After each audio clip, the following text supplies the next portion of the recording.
Hello दोस्तों, आज हम पढ़ेंगे नेशनल इनकम। ठीक है, नेशनल इनकम में आप लोग अपना सबसे पहला टॉपिक आपका राष्ट्रीय आय क्या है, आय क्या होता है, आय के प्रकार, क्षेत्र ये बताऊंगा मैं। राष्ट्रीय आय की गणना कैसे करते हैं, भारतीय अर्थव्यवस्था के घटक कौन कौन से हैं, मापन की विधि, नेशनल इनकम को इसको लेकर नेशनल इनकम को लेकर क्या क्या संकल्पनाएं हैं, है ना। पर कैपिटा इनकम, है ना, व्यक्तिगत व्यय योग्य आय क्या होता है, राष्ट्रीय आय की गणना में क्या क्या सावधानियां बरतनी होती है, राष्ट्रीय आय के निर्धारण को लेकर भारत में कौन कौन से संगठन है, स्टॉक और प्रवाह क्या होता है, राष्ट्रीय आय को लेकर आंकड़े क्या है, और राष्ट्रीय आय की गणना क्यों इंपॉर्टेंट है। ठीक है जी, ये सब अपन करेंगे ना। सबसे पहले हम पढ़ते हैं व्हाट इज नेशनल इनकम, राष्ट्रीय आय क्या है ना। क्या है जी राष्ट्रीय आय?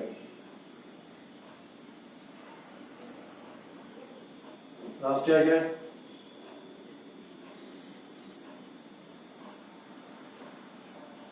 किसी भी राष्ट्र में, है ना, किसी भी राष्ट्र में उसकी जो भौगोलिक सीमा है ना, उसकी जो भौगोलिक सीमा है,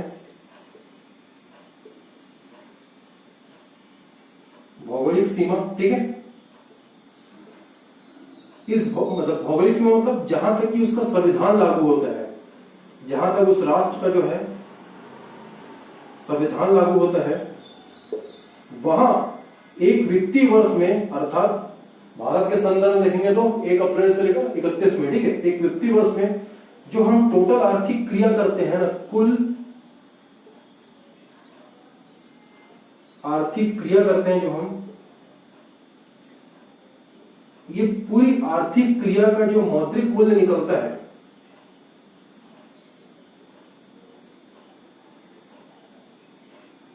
ठीक है जी, यही नेशनल इनकम है, यही राष्ट्र है। ठीक है, तो कोई भी राष्ट्र है जिसकी जो भौगोलिक सीमा जो है टोटल, है ना, जहां तक कि उसका संविधान लागू होता है उस राष्ट्र का, ठीक है, वहां एक वित्तीय वर्ष में जो भी हम आर्थिक क्रिया करते हैं उसका जो मौद्रिक मूल्य है वो राष्ट्रीय है। ठीक है, अब ये आर्थिक क्रिया क्या है और ये मौद्रिक मूल्य क्या है या मुद्रा क्या है, तो देखो व्यापार करते हैं अपन, व्यापार में क्या होता है जी, खरीदी और बिक्री। ये खरीदी बिक्री से क्या होता है, आय सृजन होता है ना, मतलब खरीदी बिक्री किस पे डिपेंडेड है, आय पे डिपेंडेड है। आय ही जो है मुद्रा कहलाती है, मौद्रिक मूल्य ये हो गया, इसी का मौद्रिक मूल्य। ठीक है, और ये आर्थिक क्रिया है जो व्यापार हो रहा है पूरा, ठीक है ना। अब ये आय होता क्या है एक्चुअल में, क्या होता है जी आय?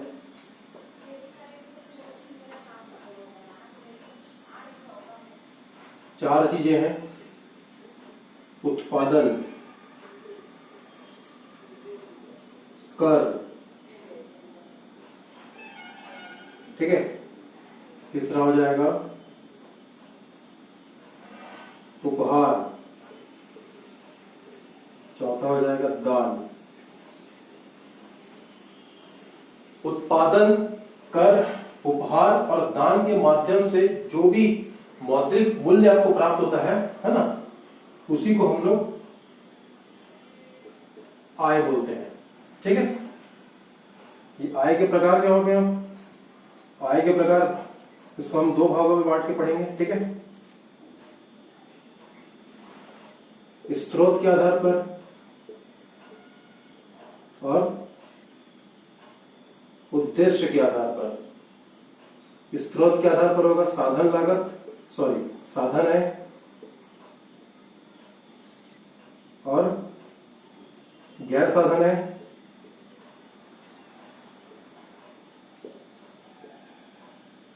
उद्देश्य के आधार पर हो जाएगा अपना व्यय योग्य है,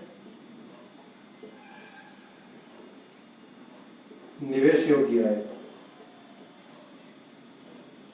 ठीक है जी, सबसे पहले पढ़ते हैं अपन साधन है। साधन है क्या होता है, क्या होगा साधन है? आप मान लो कोई भी उत्पादन कर रहे हो आप, ठीक है, उस उत्पादन को ले उसको उत्पादन करने के लिए आपको क्या चाहिए? साधन चाहिए, है ना। आप जब उस साधन का प्रयोग करोगे तो साधन के बदले उसका जो स्वामी होगा उसको कुछ पैसा मिलेगा, ठीक है जी। तो उत्पादन करने के लिए जो साधन चाहिए, इस साधन का उपयोग करके या इस साधन से सेवा प्राप्त करके इस साधन के स्वामी को या मालिक को जो आय प्राप्त होती है ना, वही कह रहा है कि साधन है। गैर साधन है उपहार, दान, या फिर जो ऋण जो दिया गया होता है उस पे जो ब्याज मिलता है आपको, है ना, ये सब गैर साधन आय करेगा। समझ रहे हो? अब आ जाएगा व्यय योग्य है, उद्देश्य के आधार पर। व्यय योग्य है क्या है जी? यदि आपका इनकम 1 लाख है, इसमें से आप 40,000 जो है खर्चा कर रहे हो, ये व्यय योग्य है, ठीक है जी। व्यय योग्य है तो अपनी आय का वह भाग जो आप व्यय कर देते हो वो व्यय योग्य आय कराएगा, ठीक है। अब 1 लाख में से 40 खर्चा किए, 60 को बचा के रख रहे हो भविष्य के लिए, ठीक है जी। निवेश योग्य है, अपनी आय का वह भाग या वह जमा, है ना, जिसको आप भविष्य में लाभ कमाने के लिए जो है निवेश करते हो, वो निवेश योग्य आय कराएगा, ठीक है।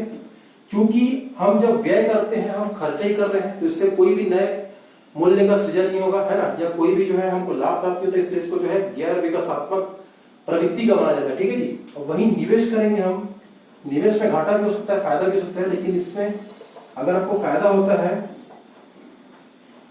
तो क्या होगा? लाभ अर्जित होगा आपको, है ना। अगर आपको फायदा होता है, लाभ होता है, तो क्या होगा जी? नई प्रॉपर्टी आपकी बन सकती है इससे, ठीक है जी। इसलिए इसको जो है आदमी विकासात्मक प्रवृत्ति का माना जाता है। समझ रहे हो? क्षेत्र क्या है?